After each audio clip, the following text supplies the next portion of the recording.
Welcome to the Deep Dive. We unearth fascinating insights from the books you love. Today, we're diving deep into Adam Grant's Originals, How Non-Conformists Move the World. Okay. You shared some pretty intriguing excerpts. Yeah. Let's see what we can uncover. It seems like you're really interested in how groundbreaking ideas come about and then the unexpected benefits of procrastination. Yeah. And how parenting shapes originality. Right. The book digs into all those things and a lot more. Yeah, it looks really good. Yeah. The book starts with a captivating story Okay. about Warby Parker, the eyeglass company. Oh, yeah. They started with this concept called vujade. And Grant describes that as the feeling of seeing something familiar, but with fresh eyes. Right. It's like experiencing something ordinary for the first time. Right. Almost like you're seeing it again for the first time. Exactly. Yeah. And this sense of vujade can be a powerful catalyst Absolutely. for originality. The Warby Parker founders were so used to the high cost of glasses, but they suddenly saw this opportunity to change things up. Yeah. A total disruption. Yeah. They saw this flaw in the existing system and thought, there has to be a better way. Yeah. There's got to be a better way. It's like when you suddenly realize how inefficient a meeting at work is. Oh, yeah. Totally. Or you figure out there's a better way to do some routine task. Totally. It's about challenging all those assumptions Right. that we just take for granted. Those ingrained assumptions. Yeah. Yes. Absolutely. Grant says questioning defaults can be a sign of independent thinking, which is a key characteristic of originals. Yeah. He cites a study Okay. that showed Firefox and Chrome users were more likely to stay in their jobs longer Oh, wow. and perform better compared to people who use Internet Explorer or Safari. That's really interesting. I know, right? Yeah. So it suggests that even small choices. Okay. Like which web browser you use can reveal if you're predisposed to originality. Yeah, fascinating. But, okay, what about risk? Yeah. Aren't people who challenge conventions inherently big risk takers? That's a good question. But Grant actually dismantles that misconception. Okay. He says originals are more like calculated risk takers. Okay. They really assess those potential downsides and they put safety nets in place. They're very meticulous. Exactly. And the Warby Parker founders are a great example. Okay. They refined their business model. They had backup plans. Okay. And they even offered free returns Oh, smart. to ease any customer concerns about buying glasses online. Yeah, that makes sense. So they weren't reckless. Right. They were strategic. Yeah. They understood minimizing potential downsides Right. while still pursuing their vision. It's like calculated risk, right? Exactly. Yeah. So let's say you have this groundbreaking idea. How do you even know if it's any good? Yeah. How do you know? It's tough. Grant challenges the reliability of traditional test audiences. Really? He says managers and test audiences are often stuck in conventional thinking. They might not get it. Right. He thinks you should seek feedback from fellow creators Oh, okay. Interesting. who are more receptive to novelty Yeah. and understand what makes a good idea. Right. He uses the example of Seinfeld, Oh, okay. the show. Yeah. Initially, test audiences didn't like it, Really? but this comedy executive with a lot of experience outside sitcoms championed it. Oh, wow. Interesting. He had this diverse background. Yeah. So he saw the potential that others missed. That's really cool. It's important to find those people Yeah. who can appreciate those unconventional concepts. Right. People who can see beyond the norms. Exactly. Now, Grant also talks about the challenges of voicing original ideas, Okay. especially for people in middle management. He calls it middle status conformity. Those in the middle of hierarchies feel like they have to conform. There's a greater risk for them if they challenge things than those at the top or the bottom. Yeah, that makes sense. And he uses the story of Carmen Medina, Okay. the CIA analyst. She pushed for greater transparency in the intelligence community. Her journey shows just how hard it is to advocate for change. Right. Especially in a rigid system. Yes, but she also showed that speaking up can lead to meaningful transformation, Yeah, that's a good point. even when you're met with resistance. Yeah. Persistence pays off. Absolutely. Yeah. Now let's move on to something a little more relatable. Okay. Procrastination. Oh, interesting. Grant makes a bold statement. Okay. Procrastination can actually enhance creativity. He brings up examples like Leonardo da Vinci.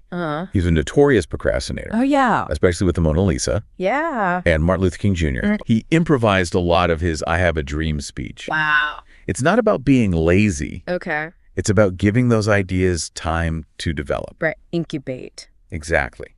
Sometimes those unexpected breakthroughs happen when you step away. Yeah. He challenges this whole idea that procrastination is just a bad thing. I like that. I'm a big procrastinator. Me too. So that's good news. It is. Okay, good thing. He makes you think differently about it. Definitely. Another element Grant examines is timing. Okay. He compares first mover advantage to being a fast settler. Interesting. And he says pioneers, those first movers, they often fail more than those who enter a market later. That's surprising. It is, right? Yeah. Those later entrants, he calls them fast settlers. Okay. They can learn from the pioneers' mistakes. So this challenges the assumption that being first is always best. Yeah, it totally changes the way you think about it. Now, the book goes on to explore the age-old debate about the best time for originality. Like, are younger minds better, or is it more about experience? Right. And Grant actually identifies two different styles of innovation. Okay. Conceptual and experimental. Conceptual innovation is all about those big ideas. And that's often associated with younger folks. Okay. Experimental innovation relies on trial and error and leads to breakthroughs over time. I see. So that's more common with those seasoned folks. Yeah. He uses examples like Picasso, a conceptual innovator. Okay. He achieved fame early on. Right. Then there's Cézanne. Yeah. He was an experimental innovator. Okay. And he developed his mastery much later. So different paths, different journeys. Exactly. Grant's saying there's no one way to be original. Yeah. It can manifest in all sorts of ways. That's really cool. And then he shifts gears a little. Okay. He explores the influence of family dynamics on originality. Interesting. He draws connections between birth order. Hunting styles? Okay. And how likely someone is to be non-conformist. That's fascinating. He says later-born children are statistically more likely to be risk-takers and originals. Interesting. And it's partly because of family dynamics. Right. And those parenting approaches. Yeah, the different dynamics at play. It's like later-born children have to kind of carve out their own niche. Right. And challenge those family norms. You have to stand out. To get recognition. Yeah, that makes sense. They're just more comfortable challenging things and forging their own paths. So birth order really does play a role. It seems so. Yeah. He also looks at the impact of parental discipline. Okay. He emphasizes explaining consequences rather than just imposing strict rules. Interesting. This helps children develop empathy and understanding. Yeah. And they internalize values. Right. Instead of just following rules blindly. They think about the impact of their choices. Exactly. And finally, Grant shifts his focus to the organizational level. Okay. How can leaders create cultures that encourage originality? Yeah, how do you build that kind of environment? He highlights companies like Bridgewater Associates. They encourage thoughtful disagreement. Interesting. This leads to a more rigorous decision-making process. Okay. Ideas are challenged and refined through dialogue. Yeah, that makes sense. It's about creating that space where intellectual sparring is valued. The best ideas rise to the top. That's a great approach. It is. So we've just scratched the surface of Grant's work. Yeah, there's so much more to unpack. In the next part, we'll delve deeper into strategies for unleashing originality. Okay. Both individually and within organizations. I'm excited to hear more. Stay tuned. Welcome back to our deep dive into originals. Let's continue exploring how to cultivate originality. Okay. One thing that surprised me in the book is that originality isn't always about coming up with totally new ideas. Sometimes it's about finding clever ways to combine or tweak existing ones. Absolutely. Grant calls this idea bricolage.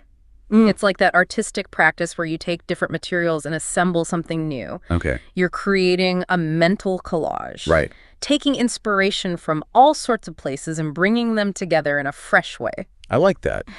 It suggests we can use existing ideas and reconfigure them. Exactly. To create something innovative. Do you have any examples of how this works in real life? Oh, definitely. Grant talks about The Lion King. Okay. You know, the Disney movie. Yeah. Initially, they had trouble finding the right story. But then a screenwriter had this idea. Okay. To reframe it as Hamlet. Really? But with lions. That's wild. Yeah. But I guess it worked. It did. The team loved it. And it gave them a framework to build this whole new engaging storyline. That's amazing. Using Hamlet to reshape The Lion King. Right. It's pretty ingenious. It shows how borrowing from familiar things can make new ideas more accessible. Absolutely. Grant also offers advice on how to communicate original ideas effectively. Okay. He says don't over-explain. Focus on a few key points that evoke an emotional response. So keep it brief, keep it impactful. Exactly. He also suggests that repetition can be really effective. Really? But you got to use it strategically. If you present an idea multiple times, but space it out and use different contexts, you can gradually reduce resistance, and people will start to accept it. That reminds me of the mere exposure effect in psychology. Oh, right. The more you're exposed to something, the more you tend to like it. Exactly. So applying that to original ideas could be powerful. It seems counterintuitive, but maybe making the unfamiliar feel familiar is key. Yeah. Grant's challenging the way we think about repetition. He's saying it can be a good tool for introducing new concepts. Another interesting point he makes is about finding allies. Okay. We often look for people who share our values. Right. But he says the best allies can be those who share our methods. Interesting. Even if their values are different. So it's more about how you approach things. Yeah. Could you give an example from the book? Sure. There's this guy, Ben Coleman. Right. He was an aviator in the U.S. Navy, and he started this rapid innovation program by teaming up with people known for getting things done, regardless of their politics. So he focused on their effectiveness. Exactly. And it worked. He built this diverse team that came up with creative solutions. That's cool. It shows that common ground in methodology can bridge those ideological gaps. Absolutely. Now let's talk about fear. Okay. It's a big obstacle to expressing originality. It can be paralyzing. It stops us from taking risks. Yeah, and sharing our ideas. What does Grant say about overcoming fear? He suggests a pretty counterintuitive approach. Don't try to suppress anxiety when you feel nervous. Okay. Reframe it as excitement. Really? He says research shows that people who label their pre-speech jitters as excitement do better. That's fascinating. So it's all about how you interpret those feelings. Exactly. Instead of viewing fear as a weakness, think of it as energy pushing you forward. I love that. That could be useful in so many situations. Right. Giving a presentation, pitching an idea, even taking a leap of faith in your personal life. It's a great tool for turning fear into action. Grant also talks about the importance of action over rumination. Okay. He says, if we just sit around and think, nothing will change. Right. He outlines 4 ways we respond to dissatisfaction. Okay.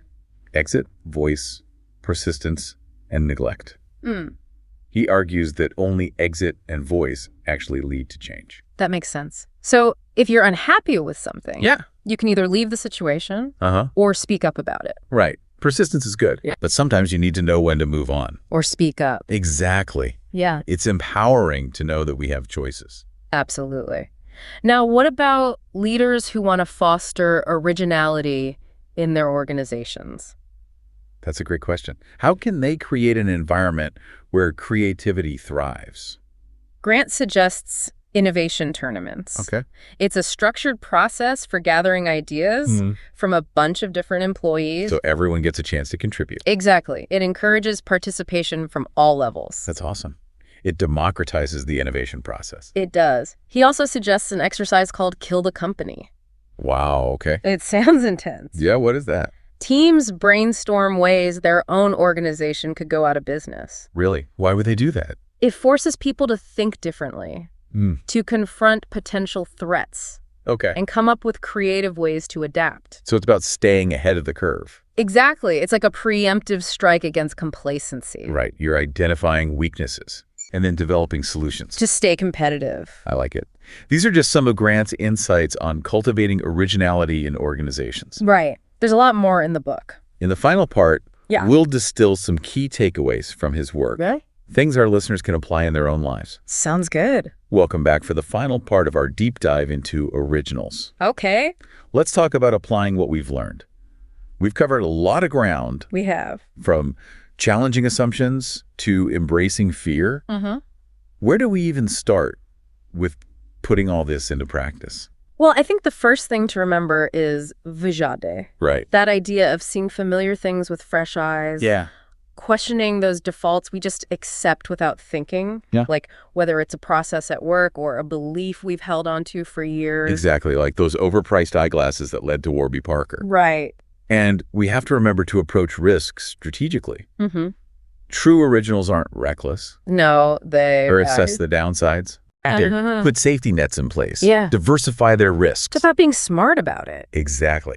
And don't forget about procrastination. Oh, yeah. That time you spend putting things off can actually be good for creativity. It can. Sometimes ideas need time to develop. It's like giving your subconscious a chance to work on it. Exactly. I'm definitely changing my view of procrastination after this. Me too. And speaking of changing our views, let's talk about fear. Okay. Don't see it as an enemy. See it as fuel. I like that. Instead of trying to get rid of those anxious feelings, reframe them as excitement. Turn that nervous energy into something positive. Exactly. Grant's research showed that it can actually help you perform better. That's incredible. It is. And let's not forget about timing. Right. Sometimes being a fast settler is better than being a pioneer. It's like learning from the mistakes of those who came before you. Exactly. Grant's analysis showed that those who enter a market later often have more success. It's counterintuitive, but it makes sense. It does. We also talked about cultivating a culture of dissent. Yeah. Both in our personal lives and at work. Encouraging thoughtful disagreement can lead to breakthroughs. It can.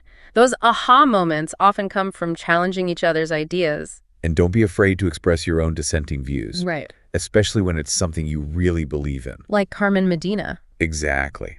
Her persistence in pushing for transparency at the CIA ultimately led to change. It shows that speaking up can make a difference. Even when it's hard. So, as we wrap up our deep dive into originals, let's summarize those key takeaways. Okay. 10 actionable points for our listeners. I'm ready. First, embrace vujade. Challenge those defaults. Second, be a calculated risk taker. Manage your risks. Third, allow time for incubation. Don't be afraid to procrastinate a little. Fourth, reframe fear as excitement. Use that energy to your advantage. Fifth, consider being a fast settler. Learn from others' experiences. Sixth, cultivate a culture of dissent. Encourage different perspectives. Seventh, don't be afraid to speak up. Your voice matters. Eighth, nurture originality in children by explaining consequences, not just imposing rules. Ninth, create opportunities for innovation in your organization. Try things like innovation tournaments. And 10th, remember that originality is about more than just ideas. It's about action, courage, and resilience. Exactly. It's about bringing those ideas to life. This has been an amazing journey. I've learned so much about the power of originality. Me too. And I hope our listeners have too. It's inspiring to think that we all have the potential to be originals. We do. It's not about being a genius. It's about having the courage to challenge the status quo. And to embrace new ideas. Thank you for joining us on this deep dive into originals. It's been a pleasure. We hope you've been inspired to unleash your own originality. Keep exploring, keep questioning, and keep creating.